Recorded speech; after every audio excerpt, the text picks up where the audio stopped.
I hear the call of the stars.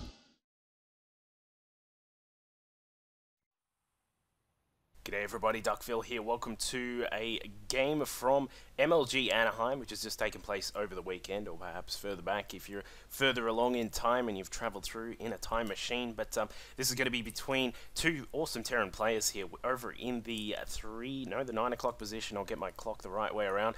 Over in the 9 o'clock position here is ThisIsJimmy.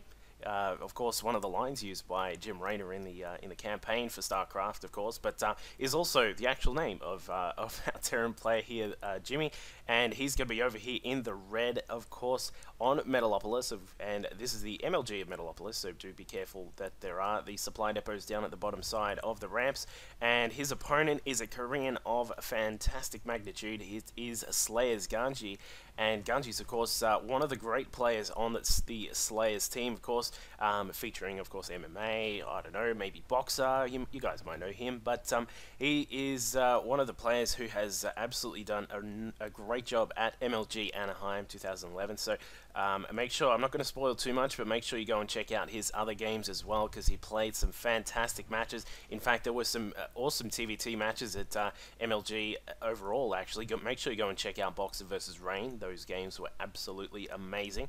And of course, there were, of course, various other matches that were really, really good. So we're going to see just perhaps some interesting game, an interesting game in terms of how these two particular players actually play their various styles. Of course, Jimmy normally playing on the US server. He has actually won some the ESL Cups, of course, the US little ESL Cups that they have every now and then. And of course, Ganji being one of the Korean players, will probably have his own, maybe a little bit of a different style to what Jimmy will do, but we'll see what happens here. Of course, this map, interestingly, we don't see Ganji scouting. He hasn't even sent out a SCV at all, but Jimmy will be scouting out here. He's going to jump up the ramp there, sees that there's no minerals being mined there. Just in case you're wondering, you can if you can't see the minerals doing that funny little that sort of there it is, that sort of flashing little thing that they do when they're being mined. There's no one there. So especially by this time, some of you might be saying, well, there might not be enough SCVs to hit every patch, but it's generally by this time you're scouting out. There should be at least enough SCVs to scout out. To mine out on all of the mineral patches. But Ganji getting a quick marine out here. He's got 2 in total here, being well prepared for any possible Reaper attacks that may come from Jimmy, and in fact a Reaper will be on the way. So nice little prediction there by Ganji, just making sure that he's well prepared. Better to be safe than sorry, of course, and we'll probably see what these guys are up to in just a moment. There you go, we've actually got the opening there from Jimmy is just this this Reaper expand, where we get down 1 Reaper, perhaps then a Marauder or something as well, and then actually get started with the command center. But he's actually going to get up that factory up quite quickly there. Probably going to switch into tanks pretty quickly there, and we'll see how this particular match goes. Of course, the a little bit of a spoiler, but the Koreans at MLG have been doing a lot of Hellion play, especially from the Slayers team. Of course, many of the Zerg will be actually quite sad about the fact that that the Slayers team have unleashed a very, very powerful Terran build against Zerg, but even the Slayers team started using it against the Terran players at MLG, so it's quite interesting to see, and I'm kind of suspecting this is what we may see here from Ganji. But what he's got is actually he's got that factory already, has lifted off, so he's not actually going to grab any Hellions just yet, but he is going to put down the starport on that tech lab, probably going to switch into some Banshees. There it is, and he has that's actually probably the first scouting that Ganji has done. Yeah, he still doesn't actually know where Jimmy is, but of course, because this is the MLG version of the map, there are actually no close ground spawns, so from here you cannot actually go all the way over here and find your opponent here. That's actually, that particular spawn position has been blocked, so you can't spawn that way. Check out what Ganji is doing now. He's actually got the factory just hiding over the starport there, so you can't actually tell that something is being built, but you can actually assume from the way those lights are flashing just at the bottom there. But a scan does go down from Jimmy. Has seen what is coming up here. Sees that there are a couple of extra racks there. The command center is done and switching into that orbital.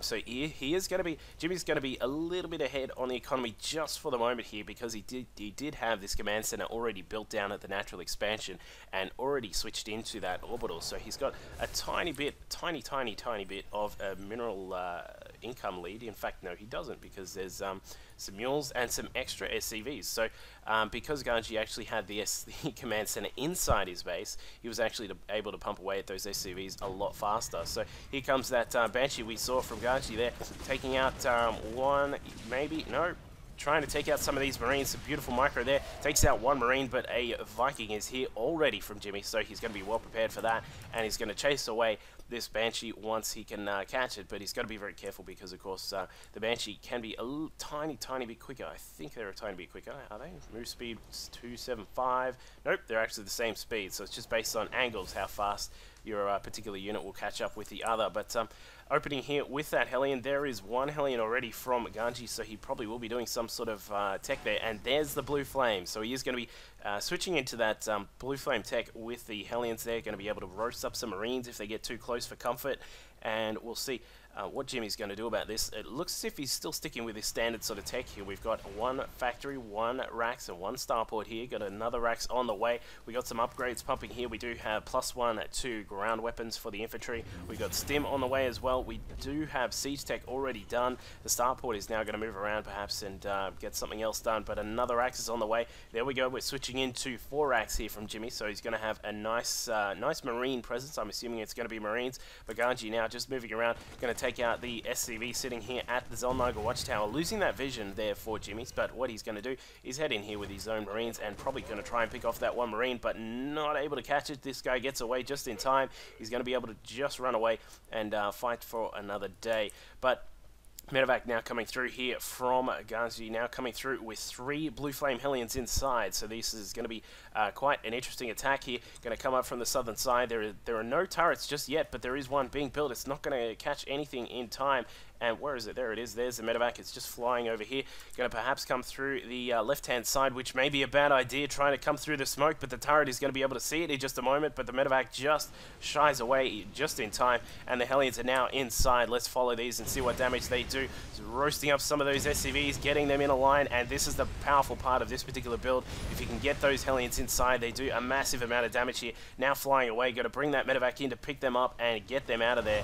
But Jimmy is trying to deflect as best as possible. Now coming inside, the Medevac is going to drop them out of the out on the road outside, and there goes one of the Hellions there, unfortunately being lost. But good amount of damage there done by Ganji, actually getting a few Marines and a couple of SCVs as well, and now getting his own economy pumping away here with that natural expansion. We've got another Medevac and some tanks on the wall. We got one tank on the way. A couple of Marines are being pumped out here as well. And what Ganji has done is he's used that little bit of harassment, and he's going to use that time to actually get this command center up here at the 3rd base. Meanwhile, he's just checking out what Jimmy is up to. He hasn't got his own 3rd base just yet, and as we can see from Jimmy's position at the moment, he doesn't actually have a 3rd command center built just yet. He's sort of sticking with the army for the moment here. Interestingly, actually still 20 supply behind where Ganji is, so he's got to be really careful with how he progresses with his tech path or his actual choice of expanding for the moment here. The Marines still do not have combat shields, so they actually will fall quite quickly to those Blue Flame Hellions when the Hellions are in greater numbers, and just sort of waiting to see if Jimmy's going to switch into some sort of bigger tech here. But we do see that Jimmy is actually going to have to contend with this big attack that is coming through here from Ganji. We've still got that Banshee in the mix there that was kept alive, and a sort of pretty decent Marine sort of force here. A couple with a few tanks are going to be an interesting thing to contend with. But Jimmy has got good position. If he can siege up, he should be in a fine spot to actually deflect this attack, and in fact he is going to, because Ganji is going to head back to base. He's just sort of using this for a little bit of map presence and saying, buddy, I'm right here in your face, but not actually going to be harassing this at all. So Jimmy's gonna perhaps need to get some units down here to take some shots at that orbital command once it switches there. And if he can do that, he'll be in a really nice spot. But if he can't actually get some harass done, he's going to be quite far behind in the economy stakes. And as we'll see here, he is starting to push down. Got to be really careful about this force up on the side. Ganji switching into siege mode, and those tanks are going to have something to say about anything pushing through this particular side of the map. But here it comes. Jimmy scanning away there, seeing that the tanks have switched out of siege mode, and these guys is going to have to, this is like a showdown here. We'll see if one of them actually decides to attack. Both of them just sort of getting ready, posturing there, but here we go. Tanks sieging up there for Jimmy. He's going to pound away at those Marines. They're losing a lot of those, but just the huge force that that Ganji has should probably take this out. Yeah, here it comes. Tanks staying in the non-siege mode, the pong-pong mode, as the great Super Daniel Man would have once called it. But Ganji winning out there with just that superior actual count of his units there, and even more coming in here as well. He's got fantastic macro, building more and more Marines here. We actually have a lot of units queued there, interestingly, for Ganji, but he's got a lot of Marines popping out. We've got some even coming out of there, and in fact, yeah, he's just going to stick with this this sort of style where he's just sticking with the Marine tank, and now elevating the tanks up onto the high ground there. We've got 5 tanks in total. Some of them are quite low, do keep in mind, so Jimmy may be able to push this attack away pretty quickly, but in the meantime, he's going to have to contend with the fact that his production facilities are under attack, and he's going to have to run up that ramp. Here he comes. Got some Marines there, going to have to use them quite carefully. Now with the tanks actually in range of each other, Jimmy's going to have a little bit of a drop on these ones here. He's going to be able to take out one of these tanks and also perhaps get that extra one. No, he doesn't, but here we go. SCV meat shield coming into effect here. Marines now stimming up, chasing in and trying to take out the rest of these forces here, but Ganji's got a lot there, losing a lot of Marines. Jimmy does, but he is going to succeed in deflecting this attack, and there he goes. So does get rid of that attack, but what were the losses for Jimmy? He lost I think there was a reactor on that particular racks, but also lost a whole heap of SCVs along with those Marines that he had as well. And just look at this production capability from Ganji, getting a whole another group of tanks and Marines up and running there, along with these medevacs as well. And wow, that's actually quite a lot of medevacs, especially at this point of the game. So Ganji is going to be in quite a commanding position here. If we decide to siege up, this could be dangerous for Jimmy. He really does not have enough to contend with this force that Ganji has. The Marines just stimming in there from Ganji and taking out all of those Marines. They're going to take out the rest of these tanks along with those medevacs, and that may be it for Jimmy at the moment. He's trying to take a risk here and get this gold base. If he gets it up and running, he could perhaps stage some sort of comeback, but he's going to have a long road ahead of him. And now Ganji taking this 4th base here, getting some turrets up to make sure he's protected against any sort of medevac drops into that 4th base. And with this 3rd up and running here, although only 1 mining on each gas, there we go, he fixes that up. But he's actually in a really terrible position at the moment here. Ganji's just all over the map with his units, all over with his production capabilities. Look at that. We have extra racks down here at the natural expansion here, 2 with reactors there, another one about to be produced as well, and a 4th one there in that group there as well. So Ganji's going to have Marines coming out of every single position he can think of. And here he comes here with this big attack force here. We're currently sitting at 181 supply, 188 now for Ganji against the 69 of Jimmy. So Jimmy is in quite a futile position right now. Looks as if Ganji is going to attempt to drop, but Jimmy is well prepared here, doing a good job of actually sieging up that ridge. Is going to be well prepared against that. But now spotting this gold base, the planetary is going to have to cancel lifts off that. He's going to have to run away, but I don't think he's going to get too far. There are too many Marines here, which are just going to shoot down this command center. There it goes, and we'll probably see that die in just a second.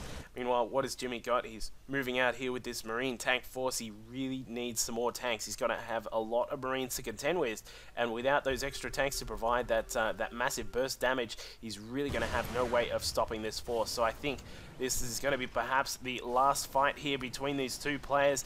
Jimmy is just sieging up there, but up to the side, we do see that Ganji is now moving up to what could have been the potential 3rd for Jimmy, and now just probably going to push in from this side. Jimmy now is well aware of that. It was going to see, gonna have to move those tanks around because this is not a good angle at all for them. But now Ganji moving in with all of those medevacs full of units. Going to have to be very careful though. And now dropping in units on top of Jimmy's forces. We do see the battle commencing there. And Jimmy just it does have good position with his tanks, but there's just not enough of them. Sieging charging up and taking care of a lot of those Marines there. And look at this massive stream of Marines coming in from the side from Gaji, and that is it. So hope you guys enjoyed this game number 1 here between these two players. We'll go into game number 2, and hopefully we'll see that Jimmy can overcome this massive Korean Terran and perhaps take game number 2. Cheers.